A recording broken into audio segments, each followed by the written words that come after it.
Hello, Cancer Straight Talk listeners. Hola, amigos. Today, we've got a special Spanish episode to share with you on the topic of men's sexual health after a cancer diagnosis. We encourage you, our loyal listeners, to share it with anyone in your life who could benefit from our content in Spanish. If you scroll down, you'll see we have 3 more episodes in Spanish, or you can click the link in this episode's description to visit the webpage. Our hope is that these episodes will reach the people who need them most, because as I always say, when it comes to cancer, knowledge is power.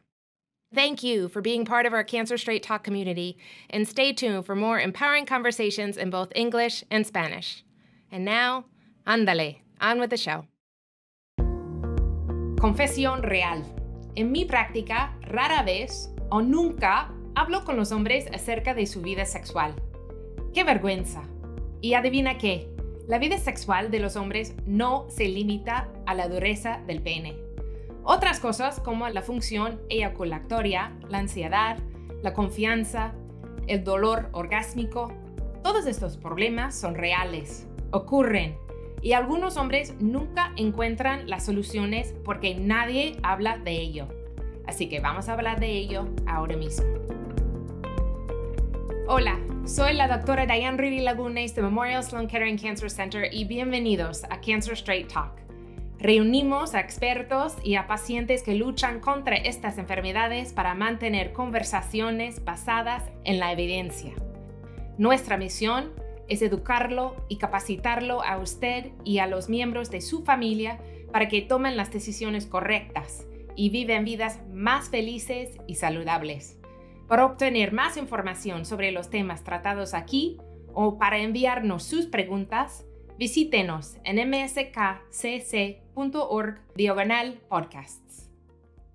Como oncólogos, hacemos todo lo posible por salvarle la vida, pero aparentemente muy rara vez nos ocupamos de su vida sexual.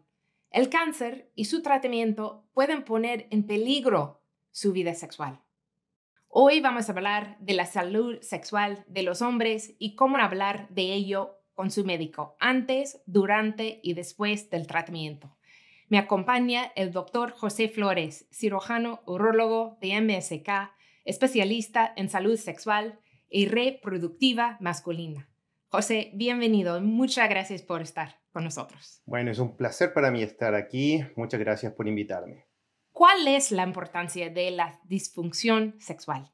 Nuestra prioridad es siempre salvar la vida. Pero una vez, especialmente cuando el cáncer es tratado, queremos volver a nuestra rutina, a nuestra vida normal. Y la sexualidad es parte de nuestra vida normal, parte de la calidad de vida. Por lo tanto, en la parte post-tratamiento, la disfunción sexual tiende a ser relevante, tiende a ser importante. Sin embargo, si usted quiere preservar su vida sexual, es muy importante preocuparse desde antes, más y aún durante y obviamente después de los tratamientos. Entendido. Y usted se enfoca en medicina sexual y reproductiva, pero el problema puede empezar, como dices, antes de comience el tratamiento. Entonces, ¿qué podemos hacer o qué es necesario que les demos información adicional? Bueno, es muy importante cuando tenemos el primer contacto con el paciente. Yo sé que hablamos de muchas cosas con los pacientes, especialmente desde el punto de vista oncológico, pero es muy importante evaluar cómo es su vida sexual, ¿ok? Cómo es su rutina sexual, si tiene algún grado de disfunción, especialmente en los hombres, que es mi área de especialidad, si tiene algún grado de disfunción eréctil o disfunción sexual. Como muy bien señalaste en un comienzo, la disfunción sexual no solamente está ligada a la dureza o rigidez que logra el pene. Disfunción sexual es un concepto muchísimo más amplio. No solamente abarca la erección o disfunción eréctil, puede también estar abarcando lo que es una disminución del líbido, problemas con testosterona, ¿ok? Problemas con el orgasmo, problemas con la eyaculación. La parte de sexualidad es mucho más amplia, ¿ok? Es mucho más amplia. Por lo tanto, cuando uno está iniciando, y especialmente para el paciente, si su vida sexual es relevante, es importante, se debe quebrar una muralla, porque yo sé que es un tema difícil de conversar. Yo sé que es un tema tabú, es un tema que nos cuesta discutir, especialmente por parte de los médicos o por parte del paciente. Puede haber un montón de factores. Hay muchos factores que se han investigado que pueden, en el fondo, dilucidar por qué existe esta barrera. Por eso yo siempre invito a los pacientes y a los médicos a quebrar esa muralla, a romper esa muralla y poder hablar, como bien señalaba, de lo que es la vida sexual. Y, en el fondo, hablar si hay algún grado de disfunción sexual en alguna etapa antes o durante o después de los tratamientos, ¿ok? Porque la prevalencia de disfunción sexual en el hombre es bastante alta, es bastante alta. Pero yo creo que la respuesta más precisa a esa pregunta es simplemente si el paciente tiene algún problema en su vida sexual. Y de ahí parte todo. Importantísimo para que el médico también, como dices, pueda preguntar y si no pregunta, que el paciente intenta a preguntar. O doctor, voy a tener problemas así o si he tenido problemas así, podemos hablar de ello. Yo sé que es complicado, pero es importante. Así es, Sí, así es. ¿cuáles son algunos de los tabús o mitos que existen en la comunidad hispanohablante? Bueno, como señalaba, existen muchos tabús. Primero, ya simplemente hablar de la vida sexual es algo bien privado. Pero es importante. Y como es importante, hay que abrir, hay que empezar a conversar. Y uno de los tabúes en el hombre hispano es que siempre el hombre debe estar listo, debe estar preparado para el encuentro sexual. Eso es un tabú. Segundo, el segundo tabú importante que se encuentra en la comunidad hispana y también en otras culturas, tiene que ver fundamentalmente con que la erección es lo central, es lo más importante de la vida sexual, y no es así. Y no es así.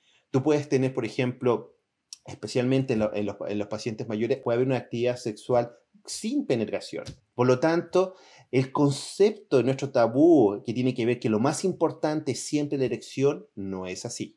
Son bastantes tabúes y mitos que usualmente tengo que conversar con mis pacientes, porque lamentablemente eso marca mucho en lo que es la autoestima como hombre.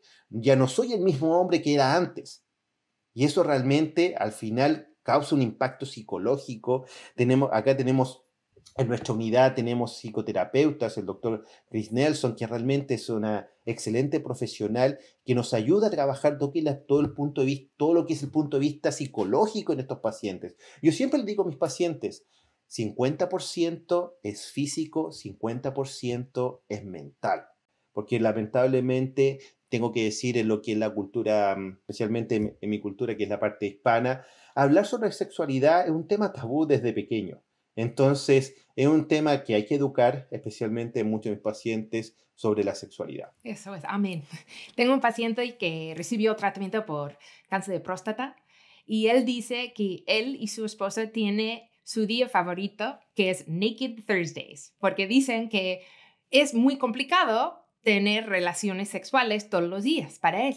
Pero esperan hasta el jueves y el día favorito es el jueves porque ellos saben y sabes, entonces no es algo como dice que tiene que estar todos los días, todos los momentos, no, al contrario, esperan y ese es el día muy importante para ellos y preparar así, ¿no? Así es, o sea, en el fondo siempre les digo, la actividad sexual es entre dos, es muy importante la comunicación, es muy importante saber cuál es lo que es la expectativa, qué es lo que quiere la pareja, ¿ok? Sí. Entonces yo siempre digo a mis pacientes, a los hombres que veo, usted necesita el talk, necesita conversar con su pareja, necesita saber, a ver, qué es lo que queremos y en base a eso hacer un plan. Y eso es verdad, aquí en nuestra unidad siempre decimos, elijan un día que sea como el día para tener actividad sexual. Y muchos hombres lo hacen y realmente la calidad en el fondo de la vida sexual mejora bastante. Exacto. Hablando de otro tema, de la fertilidad, ¿cuáles son las preguntas frecuentes, sobre la fertilidad y cuál es lo importante de estar pendiente de la testosterona? Oh, excelente pregunta, porque fertilidad, te puedo decir que todos los tratamientos que trabajamos acá en MSK con cáncer, el cáncer en sí mismo, ok, número uno, y todos los tratamientos, radiación, quimioterapia, cirugía, inmunoterapia, trasplante de médula ósea, todos directa o indirectamente pueden afectar la capacidad fértil de ese hombre. ¿ok? De la fertilidad. Por eso siempre recomiendo a mis pacientes antes de cualquier tratamiento y el paciente desea preservar fertilidad, que guarde esperma. Es el primer punto, ¿ok? Entonces muchos hombres me comentan, pero ¿cómo lo hago? Nosotros acá tenemos todo un sistema, le damos los bancos de espermios de referencia, como hilo, educamos. La parte de enfermería está muy bien preparada, son expertos en todo lo que es fertilidad y cómo preservar fertilidad, que tenemos un grupo excepcional y tenemos la oportunidad de trabajar en lo que se llama oncofertilidad. Entonces, nosotros tratamos siempre con los pacientes, si usted quiere preservar su fertilidad, por favor, hágalo antes de cualquier tratamiento. ¿Ok? Y si por algún caso antes del tratamiento usted no tiene espermios en su semen, porque como les contaba, muchas veces el mismo cáncer puede ser un factor que afecta la fertilidad. Antes de iniciar cualquier tratamiento podemos conversar sobre algunos procedimientos para lograr buscar espermios, que se llama extracción testicular de espermios, que nosotros vamos directamente al testículo y en el fondo buscamos espermios y los mandamos a congelar. Y en el fondo, siempre digo a mis pacientes, eso es como una cuenta de ahorro para el futuro, porque usted no sabe qué va a pasar después del tratamiento. Y lo más importante tiene que ver con la testosterona, como bien señalabas. Y muchos de estos pacientes van afuera, ¿ok? Van a otros médicos que no tienen mucha experiencia en lo que es, en el fondo, fertilidad y baja testosterona, y inician tratamientos con testosterona exógena. Testosterona en siopinato, testosterona inyectable. ¿Y qué es lo que pasa? Cuando tú te estás inyectando testosterona, suprimes el eje que estimula desde el cerebro, desde la parte que se llama pituitaria, hacia en el fondo testicular, suprimes todas las señales que van a estimular la producción de espermios. ¿Ok? Por lo tanto, aquel hombre que se está inyectando testosterona tiene suprimido todas estas señales y los testículos dejan de producir espermios y el paciente cae en lo que se llama azoospermia. ¿Ok? Usualmente, esa azoospermia es recuperable una vez que se termina de inyectar testosterona exógena. Sin embargo, puede tomar tiempo, 3 a 6 meses fácilmente, y no es garantizado. Puede que el paciente quede permanente con azoospermia. ¿Ok? Entonces, por eso es muy importante, si le digo a mis pacientes, si usted quiere preservar en el fondo fertilidad, no use testosterona exógena. Hay otros tratamientos que podemos ayudarlo a aumentar sus niveles de testosterona sin usar testosterona exógena, sin usar testosterona inyectable o en parches o en gel o testosterona orales que hay ahora disponibles en el mercado. ¿Ok? Hay otros tratamientos que no son testosterona que pueden ayudarlo a incrementar sus niveles de testosterona, ¿ok? Sin afectar este eje, sin suprimir la producción de espermios y así la producción de espermios se preserva y el paciente logra preservar fertilidad. Así que es un tema muy importante. Es la única respuesta. Es decir, que hay muchas cosas que podamos hacer, pero ¿cómo aconseja a los hombres que no recuperan la función? ¿Eso pasa y qué podemos hacer después? Bueno, eso pasa en un porcentaje, afortunadamente, en el nivel de MSK bastante menor, ¿ok? Porque los resultados oncológicos y los programas de rehabilitación peniana son bastante, puedo decir, bastante exitosos, pero existe un porcentaje de pacientes que no logran, en el fondo, recuperar las erecciones. Y en esos pacientes conversamos y, en el fondo, siempre, como contaba antes, por lo menos existe una posibilidad. ¿Ok? Existe una posibilidad de tener erecciones, existe una posibilidad de lograr en el fondo alguna erección y tener una actividad sexual. Sin embargo, un porcentaje diría menor del 1%. Nada funciona, nada funciona. No funcionan los medicamentos orales, no funcionan las inyecciones. Usualmente eso es porque la atrofia o la fibrosis del tejido eréctil peniano, este músculo liso especial a nivel peniano, es demasiado grande. Hay mucha fibrosis, ¿ok? Y se genera algo que nosotros llamamos una disfunción veno-oclusiva, o sea que en el fondo el paciente no logra retener la sangre, le llega sangre al pene, pero no logra retenerlo a nivel peniano y por eso ese paciente no logra en el fondo lograr una erección adecuada. Entonces aquí el punto importante que conversan los pacientes, si usted quiere, en el fondo, volver a tener una erección, ¿ok? Y su objetivo es tener una actividad sexual con penetración, probablemente tenemos que conversar de estos implantes penianos o prótesis peniana, o como se dice en nuestra comunidad hispana, la bombita. La bombita, ¿ok? Es un punto, siempre le digo a mis pacientes, ¿ok?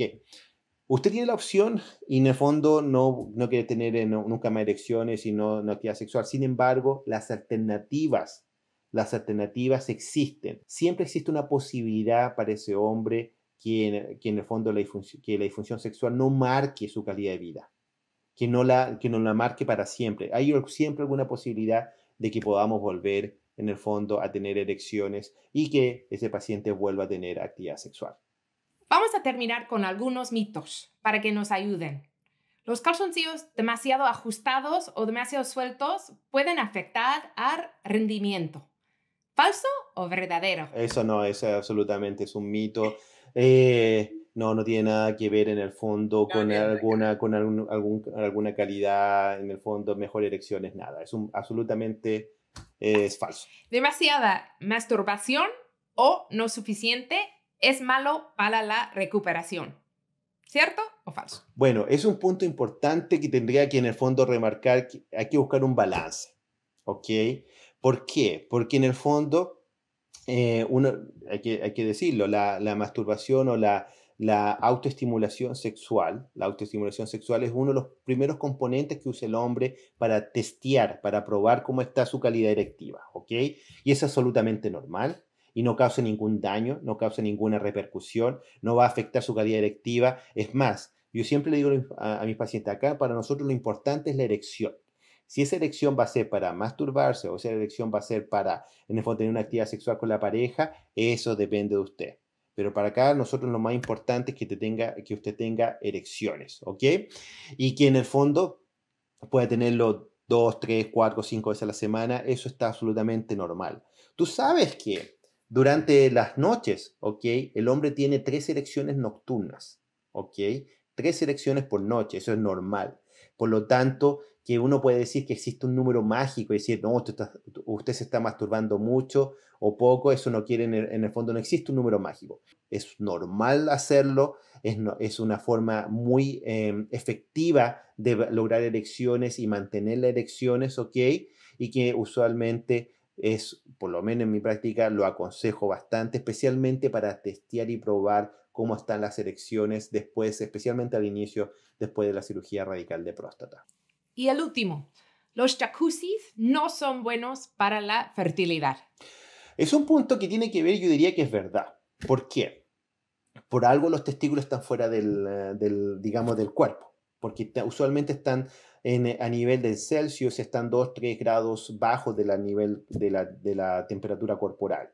¿Por qué? Porque la producción de espermios depende mucho de la temperatura. Si la temperatura sube a 2-3 grados, la producción de espermios empieza a afectar, ¿ok? Por lo tanto, aquel hombre que está en el fondo buscando fertilidad, buscando un embarazo, el primer consejo es no tome jacuzzi, porque eso va a aumentar la temperatura a nivel escrotal, a nivel testicular, especialmente si hacen estos baños que en el fondo son frecuentes, rutinarios. Si es una vez al mes, yo creo que eso no va a repercutir, ¿ok? Pero si lo hacen de forma frecuente, rutinaria y prácticamente diaria, sí. Eso puede afectar, y una de las recomendaciones, y especialmente si nos pasamos las guías de fertilidad de la Asociación Americana de Urología y de la Asociación Americana de Medicina Reproductiva, una de las primeras recomendaciones que le dice evite los jacuzzi, especialmente si usted está buscando fertilidad. ¿Por qué? Porque el alza de la temperatura puede afectar la producción de espermios. Doctor José, mil gracias por estar con nosotros. He aprendido muchísimo y me alegro mucho que esté con nosotros. Bueno, para mí es un placer, siempre me encanta, soy muy apasionado en este tema. Por algo he estado trabajando casi 10 años en esta área, ha sido mi área de su especialidad y siempre feliz en ayudar a la comunidad hispana, a la comunidad latina y a los pacientes que hablan español para entregar la información precisa con respecto a los tratamientos de la parte de fertilidad y de salud sexual masculina. Amén. Muchas gracias. Y gracias por escucharnos a Cancer Straight Talk del Memorial Sloan Kettering Cancer Center. Para obtener más información o para enviarnos cualquier pregunta que pueda tener, por favor visítenos en mskcc.org/podcast. Ayude a otros a encontrar este valioso material calificando y reseñando este podcast en Apple Podcasts o donde quiera que escuche sus podcasts. Cualquier producto mencionado en este podcast no es un respaldo oficial de Memorial Sloan Kettering. Estos episodios son para usted, pero no pretenden ser un sustituto médico. Por favor, recuerde consultar con su médico cualquier duda que tenga sobre condiciones médicas. Soy la doctora Riri Lagunes. Hacia adelante, hacia arriba.